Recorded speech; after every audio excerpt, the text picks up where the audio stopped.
International Women's Day is a global day celebrating the achievements of women in our community and our workplaces. This year, MTAA marked the occasion by holding a special virtual coffee catch-up with my next guest, former Air-Vice Marshal, Professor Tracey Smart. Professor Smart is a physician, health leader, and a retired commissioned officer in the Royal Australian Air Force. She was also made a member of the Order of Australia in 2012 and is now an officer of the Order of Australia.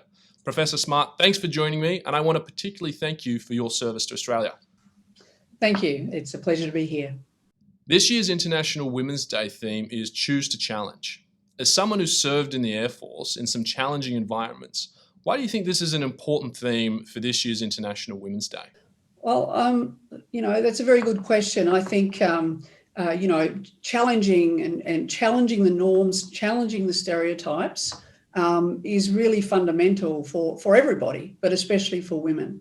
For me, I don't know that I ever chose to challenge. I just didn't feel like I had any choice but to, because, I grew up as a tomboy. I grew up on a farm. I did all the things that my male cousins and brothers did.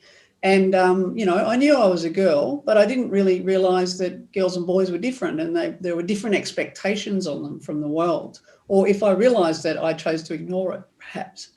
And it wasn't really till I got sort of in my early teens, when I was told I couldn't play footy anymore, that I really sort of went, wow, that's not good enough. So we did challenge that, but unfortunately you couldn't challenge it. There were all sorts of excuses made at the time about different physiology and everything else. It really set me up, I think, on a path. That and the fact that, feminism was really coming into its own when I was younger as well. So you had Helen Reddy singing, "I am woman, hear me roar, I can do anything." And so that I really sort of grew out of that crucible of, yes, I'm going to challenge. I'm not going to stick to what people ask me to do. That includes in high school. When I was in third year of high school, girls had to do cooking and sewing, and boys did woodwork and metalwork. Now, firstly, I was really bad at sewing and cooking because I wasn't at all interested. So I and myself and a few other girls actually challenged that. And so the next year they opened up it basically as electives. You could choose to do whatever you wanted to do. So I did plastics and metalwork and woodwork. I wasn't very good at those either, but at least I had a go at them. So I think that set me up on that path to challenge, to go into the Defence Force, which was very male dominated, and keep pushing those boundaries. Now, what advice would you give to women working in MedTech who may want to be a role model or a leader like yourself, but in the MedTech industry one day, with many of them who will be set to face their own challenges throughout their career?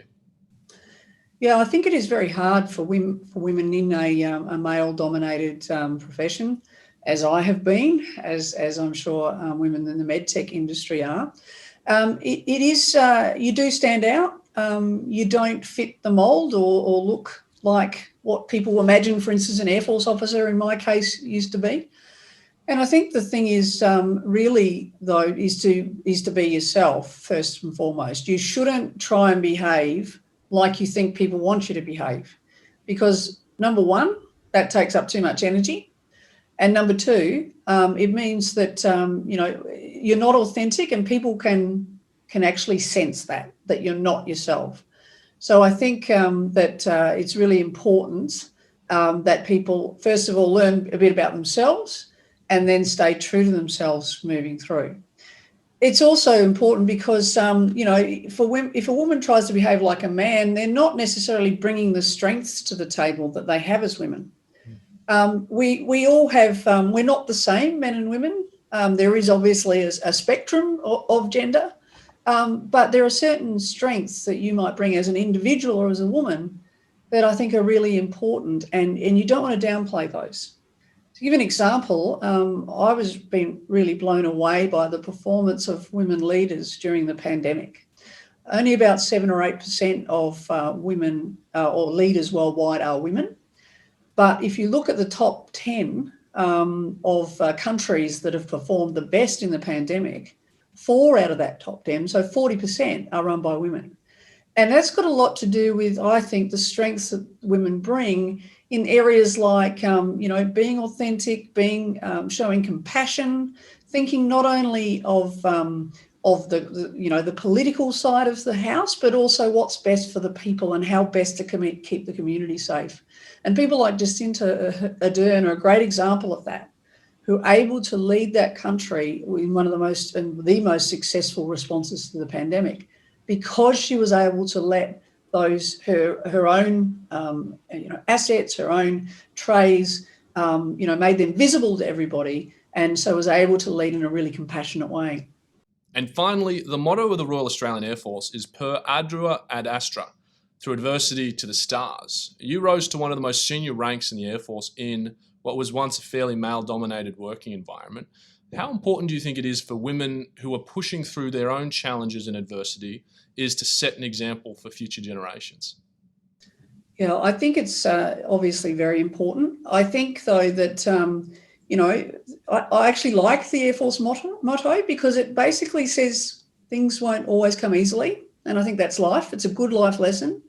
In fact, I think that, probably the things that have shaped me the most and propelled me to get to the highest ranks were being able to deal with hardships and going through some really tough times, because I really do believe, that old saying, what doesn't kill you makes you stronger, that you can actually develop resilience from going through hardship and even post-traumatic growth to get you to that position. So I think that's a really important aspect. And I think, though, being a female trailblazer, it really is important. It's something I downplayed early in my career, the role model, because you want to just get on with the job and you want to believe that you get your job because of your own merits. It's not because you're a woman or a token woman or something like that. And as I've got older, I've realised, though, it's actually more than that. You have to stand up as a woman. You have to be visible. The more role models we can see of women doing all sorts of things in this world, the better it will be for the generations following us. I think there's a saying, you can't be what you can't see. So you need to be that role model and make sure and accept that and use that position, that visibility, to actually make change as well. Well, Professor Smart, thanks again for joining me today here on PulseLine and to mark International Women's Day. Thank you.